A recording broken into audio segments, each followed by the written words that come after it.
नमस्कार, SBT news में आपका स्वागत है। पेश है 1 मार्च दोपहर 1:15 बजे राजस्थान की बड़ी खबरें। महाराष्ट्र में इंडिया की 3 पार्टियों के बीच 2024 के लोकसभा चुनाव के लिए सीट शेयरिंग पर बात बन गई है। राज्य की 48 लोकसभा सीटों में से उद्धव ठाकरे की शिवसेना 20 सीटों पर चुनाव लड़ेगी। कांग्रेस को 18 और शरद पवार की एनसीपी को 10 सीटें मिली हैं। तीनों पार्टियां महाविकास अघाड़ी अलायंस के तहत महाराष्ट्र में एक साथ हैं। सूत्रों की माने तो रीजनल पार्टी वंचित बहुजन अघाड़ी को शिवसेना के हिस्से से 2 सीटें मिलेंगी। वीबीए ने पहले 5 सीटों की मांग की थी। इसके अलावा निर्दलीय राजू शेट्टी को शरद पवार की पार्टी का समर्थन मिलेगा।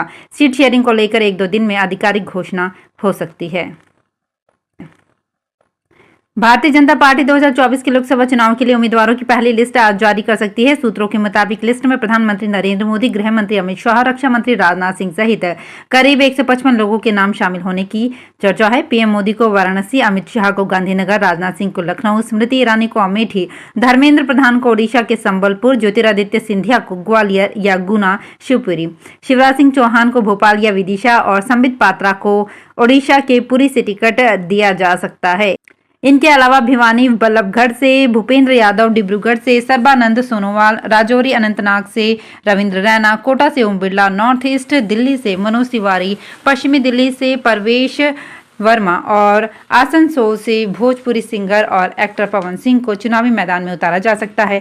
दिल्ली में गुरुवार 29 फरवरी को भाजपा मुख्यालय में केंद्रीय चुनाव कमेटी की बैठक हुई थी। इसमें 17 राज्यों की 155 लोकसभा सीटों पर देर रात 11 बजे से 3:15 तक करीब 4 घंटे तक मंथन हुआ। तेल गैस कंपनियों ने आज एलपीजी की कीमतों का रिव्यू करते हुए कॉमर्शियल उपयोग का गैस सिलेंडर महंगा कर दिया है। कंपनियों ने 19 किलोग्राम के सिलेंडर पर 26 रुपए बढ़ा दिए हैं। इससे पहले भी कंपनी ने 1 फरवरी को एलपीजी की कीमतों का रिव्यू करते हुए कॉमर्शियल गैस सिलेंडर की कीमतों में इजाफा किया था। एलपीजी डिस्ट्रीब्यूटर्स एसोसिएशन के पदाधिकारियों ने बताया, आज कंपनियों ने कॉमर्शियल सिलेंडर पर कीमत 26 रुपए बढ़ाई। इसके बाद जयपुर में आज से 19 किलोग्राम का सिलेंडर 1818 रुपए में मिलेगा। इससे पहले 1 फरवरी को भी कंपनियों ने कॉमर्शियल गैस सिलेंडर पर 13 रुपए 50 पैसे प्रति सिलेंडर का इजाफा किया था।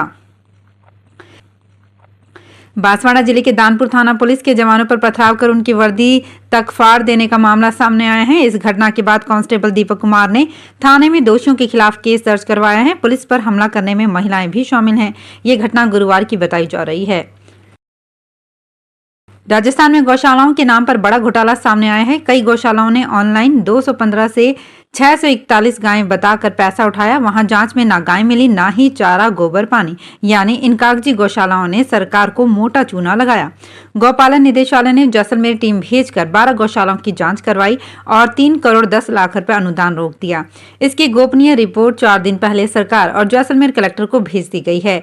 12 गौशालाओं ने 7,129 गायें बता रखी थी। जिला स्तरीय कमेटी ने 6,582 गौवंश बताया था, लेकिन जांच में 310 ही मिली। किसी भी गौशाला में 100 गायें नहीं मिली, जितनी अनुदान पात्रता के लिए जरूरी है।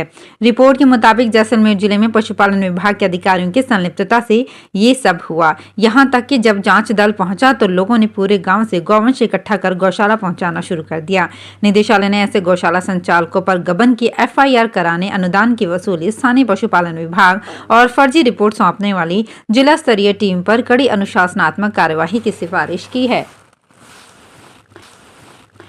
राजस्थान में सरकार को बदले हुए 3 माह होने जा रहे हैं, लेकिन मुख्यमंत्री भजनलाल शर्मा और विधानसभा अध्यक्ष वासुदेव देवनानी सहित कई मंत्रियों को अभी सरकारी बंगलों में शिफ्टिंग का इंतजार है।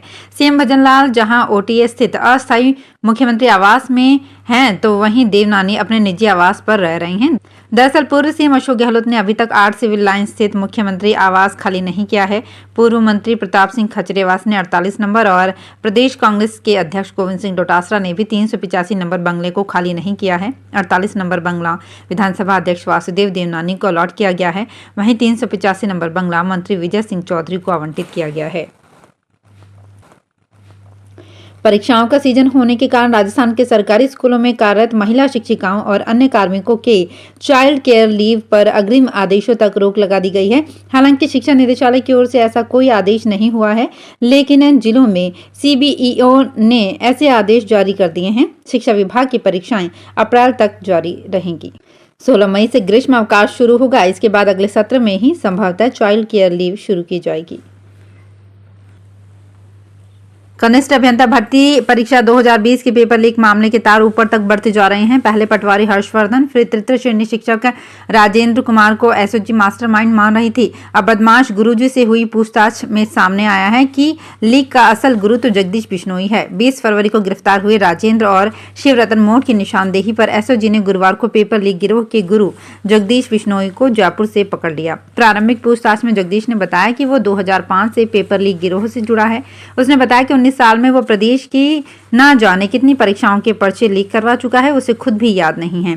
Paper leak gang mafia network marketing की तरह काम करते हैं। कुछ साल के अनुभव के बाद अपने गुर्गों को जोड़कर अलग गैंग बना लेते हैं। शुरुआती पूछताछ में सामने आया है कि राजेंद्र और हर्षवर्धन ऐसे ही गैंग चला रहे हैं। राजस्थान की करीब 10 नगर पालिका नगर निगम की सरकारें खतरे में हैं। प्रदेश में भाजपा सरकार आते ही इसकी शुरुआत दौसा के लालसोट से हुई। कांग्रेस की पालिका चेयरमैन थी। यहां लंबी उठापटक, अविश्वास प्रस्ताव और कोर्ट दखल के बाद भाजपा ने पालिका पर कब्जा कर लिया। फिर केशवरायपाटन, सरदार शहर, बाड़ी से लेकर हनुमानगढ़, श्रीगंगानगर जिलों पाली में 2 जगह ये अविश्वास प्रस्ताव के खेल चले। यहां तक कि राजधानी जयपुर का नगर निगम हेरिटेज बोर्ड खतरे में है। राजस्थान में इस सीजन सर्दी की शुरुआत कमजोर रही। नवंबर, दिसंबर और जनवरी में सर्दी औसत से कम रही। इस बार दिसंबर जनवरी में सीकर, चूरू और झुंझुनू में तापमान जमाव बिंदु तक भी नहीं पहुंचा। इसे देखकर अनुमान जताया जा रहा था कि फरवरी के दूसरे सप्ताह से गर्मी का सीजन शुरू हो जाएगा, लेकिन ऐसा नहीं हुआ। फरवरी में उम्मीद से थोड़ी ज्यादा ठंडक रही। पिछले 5 साल का रिकॉर्ड देखें तो इस सीजन फरवरी में सर्दी ज्यादा लंबे समय तक रहे। अधिकांश शहरों में दिन का औसत तापमान भी नीचे रहा। रेगिस्तानी इलाके बीकानेर, जैसलमेर, बाड़मेर, जोधपुर और चूरू में भी इस सीजन दिन का तापमान साल 2019 के बाद सबसे कम रहा। जयपुर से आबू धाबी के लिए जून माह से सीधी फ्लाइट शुरू होगी। एयरपोर्ट से मिली जानकारी के अनुसार फ्लाइट का संचालन एतिहाद एयरवेज द्वारा किया जाएगा, जो 11 जून से शुरू होगी। फ्लाइट रोजाना आबू धाबी से सुबह 7:30 बजे जयपुर पहुंचेगी। वहीं वापसी में जयपुर से 11 बजे आबू धाबी के लिए रवाना होगी। जयपुर से फिलहाल 22 घरेलू और 4 इंटरनेशनल फ्लाइट का संचालन हो रहा है। भले ही होली आने में अभी 25 दिन बाकी है, लेकिन जयपुर से गुवाहाटी, पटना, कानपुर, हावड़ा समेत कई शहरों की ओर जाने वाली लंबी दूरी की ट्रेनें अभी से फुल हो गई हैं।